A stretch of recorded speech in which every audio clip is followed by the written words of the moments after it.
आत्मा जब शरीर छोड़ती है तो मनुष्य को पहले ही पता चल जाता है। ऐसे में वह स्वयं भी हथियार डाल देता है। अन्यथा उसने आत्मा को शरीर में बनाए रखने का बहुत प्रयत्न किया होता है और इस चक्कर में कष्ट झेला होता है। अब उसके सामने उसके सारे जीवन की यात्रा चलचित्र की तरह चल रही होती है। उधर आत्मा शरीर से निकलने की तैयारी कर रही होती है। इसलिए शरीर के 5 प्राण एक धनंजय प्राण को छोड़कर शरीर से बाहर निकलना आरंभ कर देते हैं।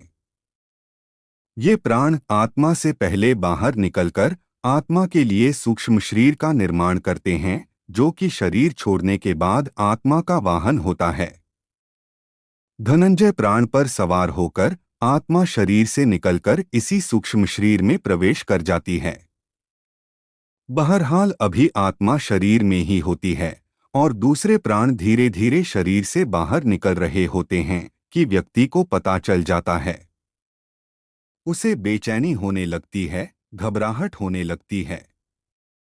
सारा शरीर फटने लगता है, खून की गति धीमी होने लगती है, सांस उखड़ने लगती है, बाहर के द्वार बंद होने लगते हैं।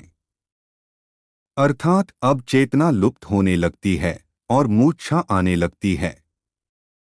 चैतन्य ही आत्मा के होने का संकेत है और जब आत्मा ही शरीर छोड़ने को तैयार है तो चेतना को तो जाना ही है और वो मूर्छित होने लगता है।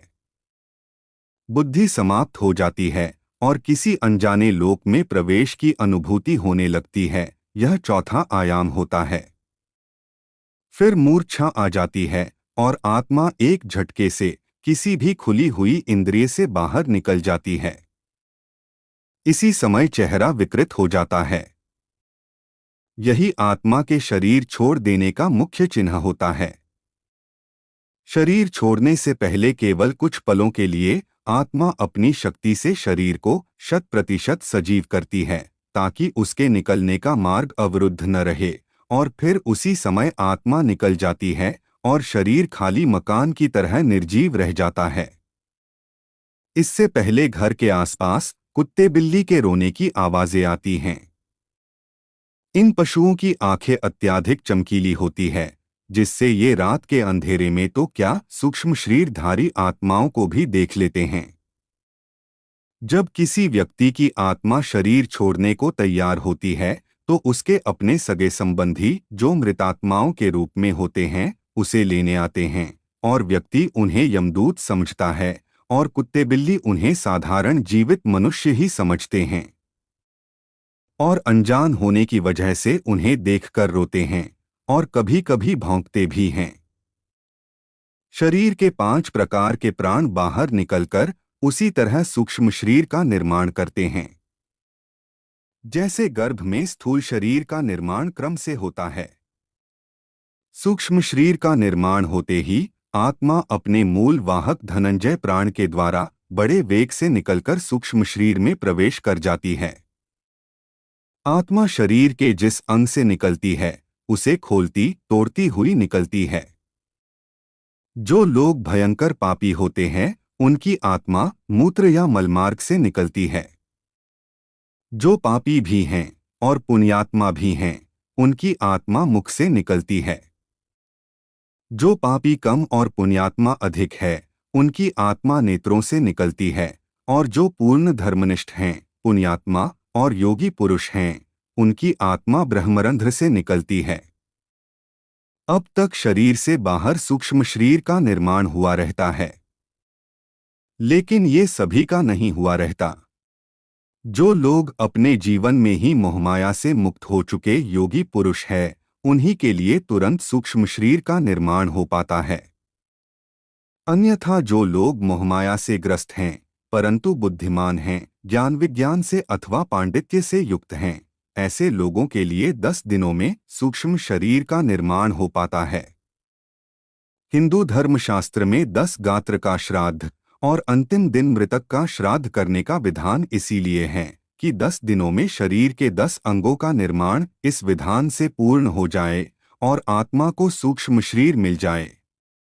ऐसे में जब तक 10 गात्र का श्राद्ध पूर्ण नहीं होता और सूक्ष्म शरीर तैयार नहीं हो जाता, आत्मा प्रेत शरीर में निवास करती है। अगर किसी कारणवश ऐसा नहीं हो पाता है तो आत्मा प्रेत योनि में भटकती रहती है। एक और बात, आत्मा के शरीर छोड़ते समय व्यक्ति को पानी की बहुत प्यास लगती है। शरीर से प्राण निकलते समय कंठ सूखने लगता है, हृदय सूखता जाता है और इससे नाभि जलने लगती है। लेकिन कंठ अवरुद्ध होने से पानी पिया नहीं जाता और ऐसी ही स्थिति में आत्मा शरीर छोड़ देती है। प्यास अधूरी रह जाती है। इसलिए अंतिम समय में मुख में गंगाजल डालने का विधान है। इसके बाद आत्मा का अगला पड़ाव होता है शमशान का पीपल। यहाँ आत्मा के लिए यमघंट बंधा होता है जिसमें पानी होता है। यहाँ प्यासी आत्मा यमघंट से पानी पीती है जो उसके लिए अमृत तुल्य होता है। इस पानी से आत्मा तृप्ति का अनुभव करती है। हिंदू धर्मशास्त्रों में विधान है कि मृतक के लिए यह सब करना होता है ताकि उसकी आत्मा को शांति मिले। अगर किसी कारण वश मृतक का 10 गात्र का श्राद्ध न हो सके और उसके लिए पीपल पर यमघंट भी न बांधा जा सके तो उसकी आत्मा प्रेत्योनि में चली जाएगी और फिर कब वहां से उसकी मुक्ति होगी कहना कठिन होगा। हाँ, कुछ उपाय अवश्य हैं। पहला तो यह कि किसी के देहावसान होने के समय से लेकर 13 दिन तक निरंतर भगवान के नामों का उच्च स्वर में जप अथवा कीर्तन किया जाए और जो संस्कार बताए गए हैं उनका पालन करने से मृतक भूत प्रेत की योनि, नरक आदि में जाने से बच जाएगा। लेकिन यह करेगा कौन? यह संस्कारित परिजन, संतान, नातेदार ही कर सकते हैं। अन्यथा आजकल अनेक लोग केवल औपचारिकता निभाकर केवल दिखावा ही अधिक करते हैं। दूसरा उपाय कि मरने वाला व्यक्ति स्वयं भजनानंदी हो, भगवान का भक्त हो और अंतिम समय तक यथासंभव हरि स्मरण में रत रहा हो। तीसरा, भगवान के धामों में देह त्यागी हो अथवा दाह संस्कार काशी, वृंदावन या चारों धामों में से किसी में हुआ हो। स्वयं विचार करना चाहिए कि हम दूसरों के भरोसे रहें या अपना हित स्वयं साधें। जीवन बहुत अनमोल है, इसको व्यर्थ मत गवाएं। एक एक पल को सार्थक करें। हरिनाम का नित्य आश्रय लें। मन के दायरे से बाहर निकलकर सचेत होकर जीवन को जिएं, न कि मन के अधीन होकर। यह मानव शरीर बार बार नहीं मिलता। जीवन का एक एक पल जो जीवन का गुजर रहा है वह फिर वापस नहीं मिलेगा। इसमें जितना अधिक हो भगवान का स्मरण जप करते रहें। हर पल जो भी कर्म करो बहुत सोच कर करें, क्योंकि कर्म परछाई की तरह मनुष्य के साथ रहते हैं। इसलिए सदा शुभ कर्मों की शीतल छाया में रहें। वैसे भी कर्मों की ध्वनि शब्दों की ध्वनि से अधिक ऊंची होती है। अतः सदा कर्म सोच विचार कर करें। जिस प्रकार धनुष में से तीर छूट जाने के बाद वापस नहीं आता, इसी प्रकार जो कर्म आपसे हो गया वह उस पल का कर्म वापस नहीं होता, चाहे अच्छा हो या बुरा।